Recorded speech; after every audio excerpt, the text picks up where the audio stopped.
Hey guys, welcome to Goodness Chick today, live at 5. Thanks for joining us. Topic that we're going to be rocking out with this week is self-image, which I think is a big one. And I think sometimes we kind of get into a mindset that self-image, when we talk about the topic, kind of pertains solely to females. This is an equal um, kind of opportunity thing when it comes to males and females. And I'm going to explain the self-image for every single one of us. All right, how we view ourselves is an important factor and connects to how we maintain relationships, friendships, people we date, those we get involved with. It influences our outlook on life, whether that's a positive or negative thing, as well as how we place, the weight that we place on our own identity. So those three things are heavily affected by how we perceive and the image that we hold of ourselves. So with that, in a day and age that I would say, we talk about how progressive we are when it comes to self-image, I would disagree with this because I think we've kind of taken a step backwards instead of going forward. And a lot of that lies in the hands of social media. And I'm not saying this is solely responsible for it, but it's kind of creeping into and affecting our kids in ways that we're not going to understand the full magnitude until I'm going to say in the next few years. And or we're already seeing things, and I'm going to get into that a little bit later on to my discussion. How does social media play into self-image? Well, we're in a day and age where most young people that are older, have their cell phones with them constantly, which isn't a bad thing. But having constant and instant access to your Twitter feeds, to Instagram, to whether it's taking selfies, Snapchat, where this kind of is different than just texting and communicating and talking on the phone.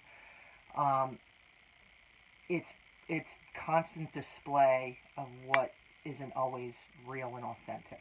And if you look at you follow anybody, I'm going to say in the media, their Twitter feed. You look at pictures that are coming from whether it's people in the music industry, actors, actresses. It's such an airbrushed sense of self. And that seems for somebody who's older, whether you're male or female, there's pressure in terms of how we look and how, we perceive ourselves and what we give off to other people. But when you're younger and you're subjected to constant state of what I'm supposed to look like, constantly in an artificial sense, that's absorbed. And it's now, how am I supposed to look? And how am I supposed to present myself? And so we're kind of putting ourselves on a platform of just of something that's artificial. So this is where it comes to the constant being constantly subjected to messages of I'm going to portraying myself in something that isn't fully authentic. The second one is the fake platform. Very rarely are you going to see somebody on social media, whether whatever kind of format that is, that it's being real. Like I'm having an off day. I'm feeling kind of crappy.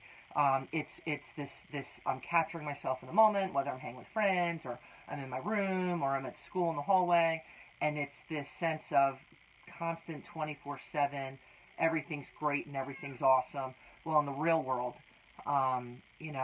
that's not the case, and that's not real. And so when you're receiving these messages, well, everybody's happy, and this person's here with these friends, and this person's here with doing this activity that looks awesome, and I'm by myself.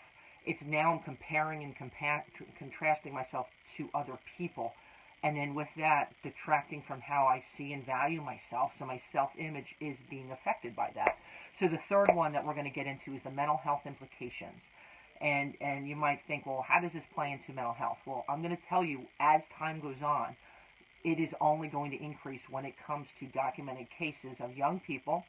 And we're talking from little kids all the way up to on the middle school, high school, college level, where this constant need to be on social media and connected.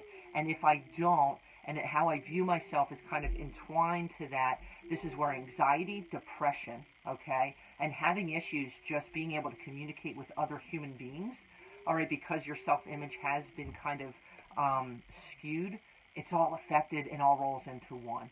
All right, so we hit on, okay, the constant access, constant being constantly subjected to a false sense of self, putting yourself on a false platform, okay?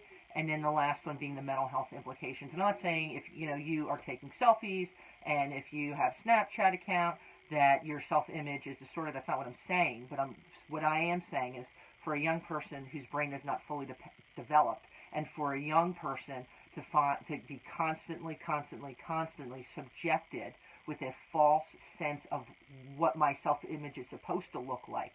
All right, from a Kim Kardashian who's super airbrushed to whether it's a male with six-pack abs that you can bounce a dime off of.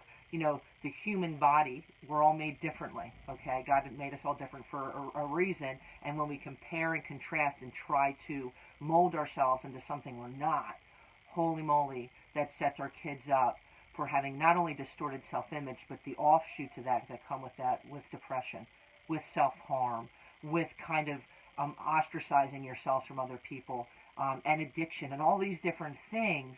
So what I'm going to say to you, kind of jumping to the next step being, okay, what can I do as a parent, as an aunt, an uncle, a grandparent with this? It's engaging in conversation with your young person. It's not allowing them to be constantly on their phone, okay? And it's allowing them, because so many kids these days don't even know how to have a normal conversation with another human being, and especially if that's on the phone, because they're so used to texting, blah, blah, blah. This plays a role into their self-image, all right?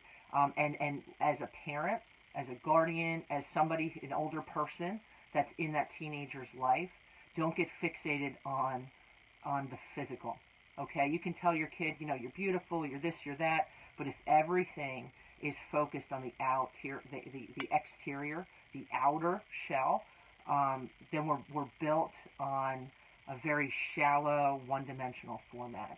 It's engaging in conversation where you're lifting them up for, yes, you're attractive or whatever, but that's just one little pebble in a field of stones, man, about them.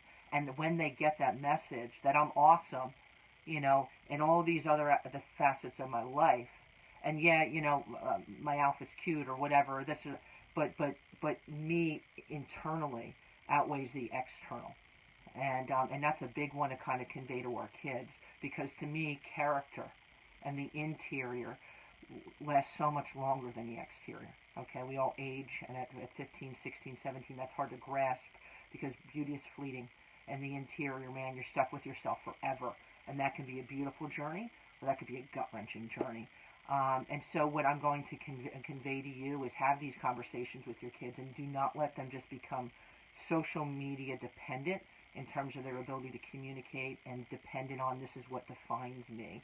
And the last one I'm going to throw out to you is get your kids to volunteer. Get your kids engaged in helping and being passionate about the needs of others. And that fixes and shifts their focus from them to other people, which will absolutely have a handle and have a role in how I perceive myself. I'm going to encourage you to check out goodnesschick.com tomorrow. I am rocking out a post focused solely on self-image, delving a little bit deeper. I'd encourage you also to, if you haven't done so already, to jump on Goodness Chick and subscribe. I throw out newsletters every Thursday, and just trying to just send the message of us working together. Knowledge to me is power. We're not supposed to go at this by ourselves, and I wish you an epic week. Peace, love, and goodness.